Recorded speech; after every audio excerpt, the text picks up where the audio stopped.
ये कहानी है उस सरजमीन की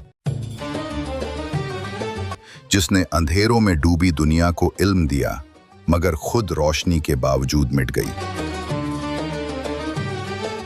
ये कहानी है अंदलुस की, जहां मुसलमान सिर्फ हुकूमत नहीं करते थे बल्कि इल्म, अदब, फन तामीर और इंसाफ के ताजदार थे। जहां अजानों की आवाज़ आसमान से बातें करती थी, जहां किताबों के शहर थे और दानिश के दरिया बहते थे। मैं हूं इमरान अली और आप देख रहे हैं हमारा यूट्यूब चैनल हिस्ट्री मेंटोर। आज हम सफ़र करेंगे उस ज़मीन की तरफ जहां मुसलमानों ने इल्म और इंसाफ की वो बुनियाद रखी जो आज भी दुनिया के लिए मिसाल है।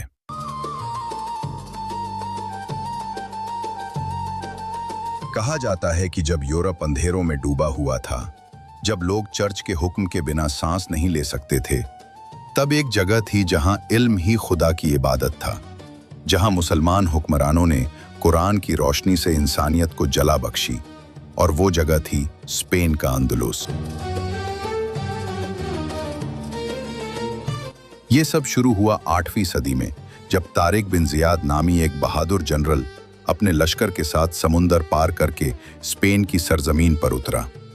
रिवायत है कि उसने अपनी कश्तियों को जला दिया और कहा, अब वापसी का कोई रास्ता नहीं, आग हमारे पीछे है और दुश्मन हमारे सामने। अगर जिंदा रहना चाहते हो तो आगे बढ़ो, और इसी जज्बे ने मुसलमानों को स्पेन का फातिह बना दिया।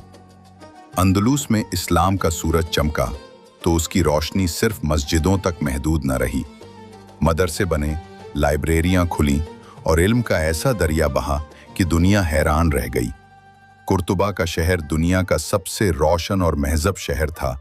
जब लंदन और पेरिस में लोग मिट्टी के घरों में रहते थे, कुर्तुबा की गलियां रोशन थीं, नहरें बह रही थीं और हर घर में किताबें थीं। एक वक्त ऐसा आया जब कुर्तुबा की लाइब्रेरी में 10 लाख से ज्यादा किताबें थीं, जबकि उस वक्त पूरे यूरोप में इतनी किताबें नहीं थीं जितनी सिर्फ एक मुसलमान लाइब्रेरी में थीं।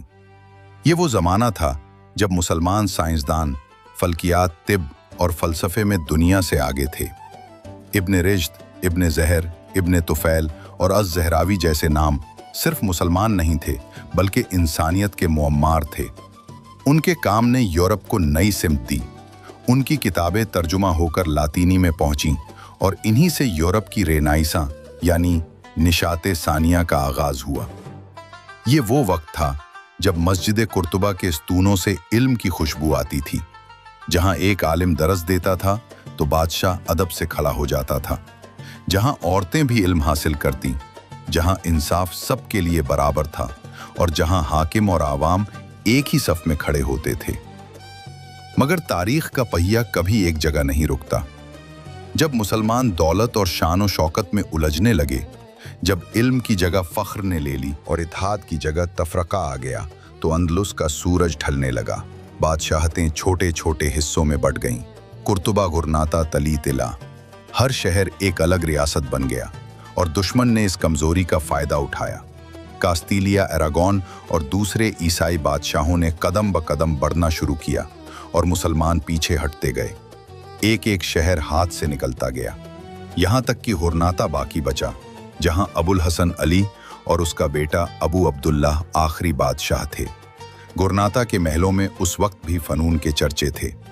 अल-हमरा महल अपनी खूबसूरती से आज भी इंसान को हैरान कर देता है, मगर इसके संगे मरमर पर लिखा वो जुमला आज भी सबक देता है कि कोई फतह हमेशा के लिए नहीं होती।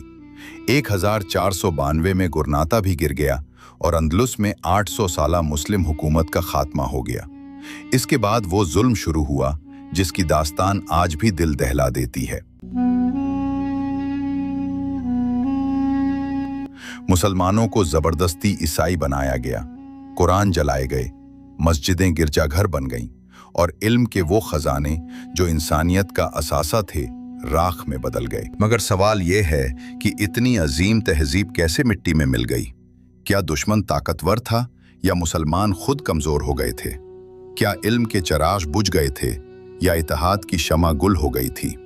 आज जब हम गरनाता के अल-हमरा महल की दीवारों पर अरबी नकूश देखते हैं तो महसूस होता है कि वक्त बोल रहा है, कि अजमत कभी किसी नस्ल या कौम की जागीर नहीं होती। जो इल्म को छोड़ता है वो तारीख से मिट जाता है। अंदलुस सिर्फ एक मुल्क नहीं था, बल्कि एक ख्वाब था। एक ऐसा ख्वाब जो बताता है कि मुसलमान जब कुरान को समझकर इल्म हासिल करते हैं तो दुनिया उनके कदमों में होती है, और जब वो अपने मकसद से गाफिल हो जाते हैं तो उनकी तारीख सिर्फ इबरत बन जाती है। दोस्तों, ये थी कहानी अंदलुस की रोशनी से अंधेरों तक का सफ़र, इल्म से जाहिलियत तक का सफ़र और इत्तेहाद से तफरीके तक का सफ़र। अब सवाल आपके लिए है, अगर आज मुसलमानों को दोबारा उरूज चाहिए तो क्या वही रोशनी वापस लानी होगी? क्या इल्म, इंसाफ और इत्तेहाद ही वो कुंजी है जिससे दरवाजे खुलेंगे? अपना जवाब नीचे कमेंट में ज़रूर लिखें। अगर आपको हमारी ये वीडियो पसंद आई हो तो इसे लाइक करें, अपने दोस्तों के साथ शेयर करें और हमारे चैनल हिस्ट्री मेंटर को सब्सक्राइब ज़रूर करें, ताकि हम आपके लिए माजी के और पोशीदा हकाइक लेकर आते रहें। अल्लाह हाफिज़।